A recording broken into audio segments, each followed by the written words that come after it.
अस्सलाम वालेकुम जी। सबसे पहले मैं आप लोगों का बहुत ज़्यादा शुक्रिया अदा करना चाहती हूँ। जिस तरह कमेंट्स में आप मेरी हौसला अफजाई करते हैं और मेरी रेसिपीज़ को पसंद करते हैं। आज मैं बनाने लगी हूँ बेकरी से कहीं टेस्टी ये स्नैक, घर पे बनेंगे चिकन के साथ। बहुत ईजी तरीके के साथ इसकी रेसिपी आपके साथ शेयर करूँगी। तो चलिए इसे बनाना स्टार्ट करते हैं। मज़ेदार सा स्नैक बनाने के लिए सबसे पहले मैं 1 कप के जितना मैदा डाल दूँगी मिक्सिंग बाउल में, और इसके साथ ही 2 टेबल स्पून इसके अंदर में बेसन चला जाएगा, और 2 टेबल स्पून के करीब इसमें ये मैं सब्ज़ धनिया डाल दूँगी। बिल्कुल बारीक मैंने ये काट लिया था, ये इसमें चला जाएगा।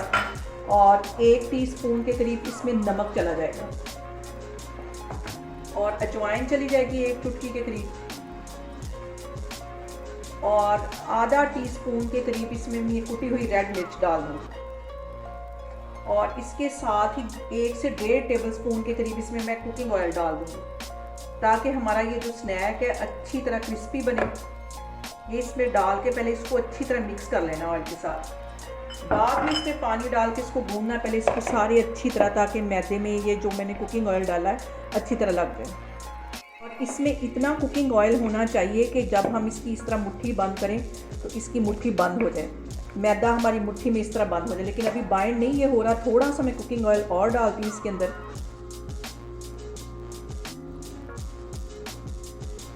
1 टीस्पून के करीब मैं और इसके अंदर कुकिंग ऑयल डाल दूंगी। इसको अच्छी तरह मिक्स कर लेना। ये देखिए अब बाइंड होना शुरू हो गया है। अब इसके अंदर मैं पानी डाल के इसकी स्मूथ सी डो बना लूँगी, ना ज़्यादा सख्त हो और ना ही ज़्यादा नरम हो। इसमें मैं थोड़ा थोड़ा पानी डाल के और इसका आटा गूंद लूँगी, जैसा कि हम नॉर्मल रोटियों के लिए आटा गूंदते वैसे ही इसकी डो तैयार करनी, ना ज़्यादा सख्त हो और ना ज़्यादा नरम हो। और ये डो गूंद के तो फिर मैं आपको दिखाती हूँ। यहाँ पे देखें जिसकी डो मैंने अच्छी तरह गूंद के तैयार करके रख ली। इसको 15 से 20 मिनट के लिए मैं रेस्ट के लिए रख दूँगी। उतनी देर तक मैं स्टफिंग तैयार करती हूँ, तो फिर मैं आपको दिखाती हूँ।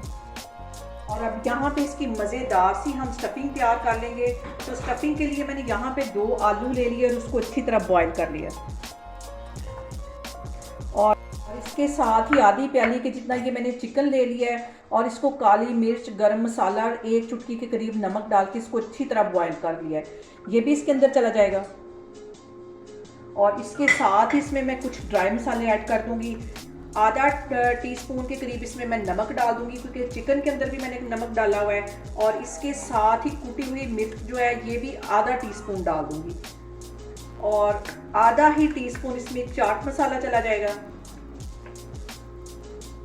और आधा टीस्पून इसमें कुटी हुई काली मिर्च चली जाएगी। इन सारी चीज़ों को अच्छी तरह पहले मिक्स कर लेना है। यहाँ पे देखें जी मज़ेदार से जो हमारे स्नैक हैं उसकी जो स्टफिंग है वो मैंने तैयार कर ली है। सारी चीज़ें मैंने रेडी कर ली हैं, तो मैं आपको आगे दिखाती हूँ। और यहाँ पे देखें जी डो हमारी अच्छी तरह सेट हो गई है, तो इसके छोटे छोटे पेड़े बना लेने। इसके मैं छोटे छोटे पेड़े बना के एक साइड पे रखती जा रही हूँ, और इस साइज़ के मैं सारे पेड़े बना के एक साइड पे रखती जा रही हूँ, फिर मैं आपको दिखाती हूँ। यहाँ पे देखें जी सारी मैंने पेड़े बना के रख ली हैं। अब काउंटर पे हल्का सा मैं मैदा डस्ट करके इसके ऊपर रोटियाँ इसकी छोटी छोटी बेल लूँगी। बिल्कुल बारीक सी रोटियाँ बेल लेनी इसकी।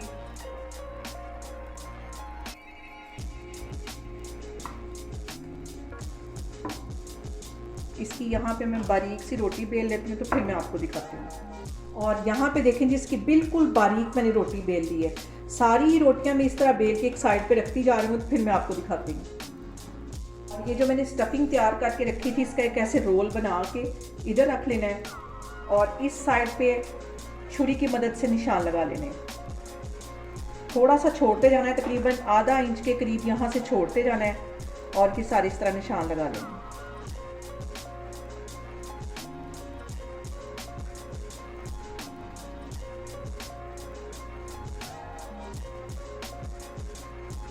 इधर भी अच्छी तरह लगा लेना है, और इसको इस तरह फोल्ड करते जाना है।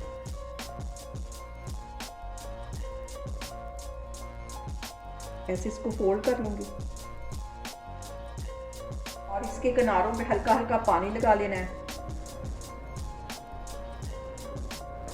ताकि ये अच्छी तरह इसके साथ बाइंड हो सके। ऐसे थोड़ा सा इसको हाथों की मदद से लंबा कर लेना है इस तरह, और ये वाली जो साइड है इसको इस तरह पकड़ के इसको रोल कर देना है। इस तरह इन दोनों साइडों को मिला के पानी लगा के इसको मैं बंद कर दूंगी।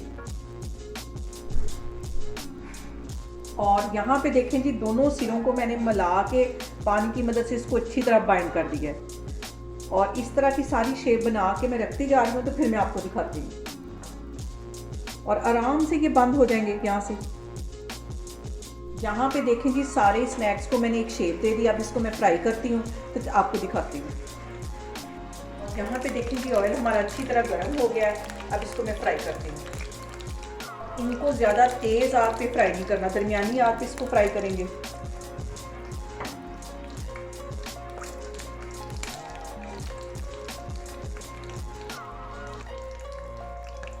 और इस स्नैक को ज़्यादा तेज़ आग पे नहीं फ्राई करना, दरमियानी आग पे फ्राई करना है। और सबसे जो अहम बात वो ये कि आपने मेरी रेसिपीज़ बनाते वक्त घबराना नहीं है, बिना स्किप किए हुए आप मेरी वीडियोस देखें। और अगर अभी तक आपने मेरे चैनल को सब्सक्राइब नहीं किया तो प्लीज़ उसको सब्सक्राइब करें। इन स्नैक्स को फ्राई होते तकरीबन 3 से 4 मिनट हो गए, अभी तक मैंने इसकी साइड चेंज नहीं की। अब हल्के हाथों से बिल्कुल कांटे की मदद से इसकी मैं साइड चेंज करूँगी।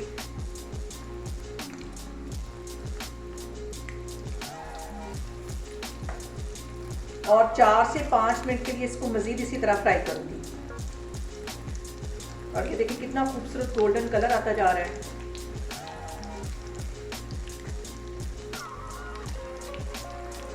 और ये मज़ेदार से स्नैक घर में ही पड़ी चीज़ों से बहुत इजी तरीके से तैयार हो जाती है और बहुत टेस्टी बनते हैं। और शाम की चाय के साथ आप इसको बना के इंजॉय करें, और किसी भी इवेंट में बना के, किसी पार्टी में, और बच्चों को लंच बॉक्स में बना के दे सकते हैं। बहुत इजी तरीके से ये बन जाते हैं। अभी 2-3 मिनट के लिए इसको मैं मज़ीद इसी तरह फ्राई कर रही हूँ। और आग यहाँ पे आप इसके बबल से अंदाज़ा लगा सकते हैं ऑयल के कि मैं कितनी हल्की आग पे इसको फ्राई कर रही हूँ। तेज़ आग यहाँ पे बिल्कुल भी नहीं करनी। और यहाँ पे देखें जी, हमारे जो स्नैक है अच्छी तरह मैंने फ्राई कर लिए। इतना इसका कलर आना चाहिए, इसको काले की तरफ नहीं लेके जाना। अच्छी तरह क्रिस्पी हो गए, अच्छी तरह ये फ्राई हो गए। इनको मैं बाहर निकालती हूँ तो फिर मैं आपको डिश आउट करके दिखाती हूँ।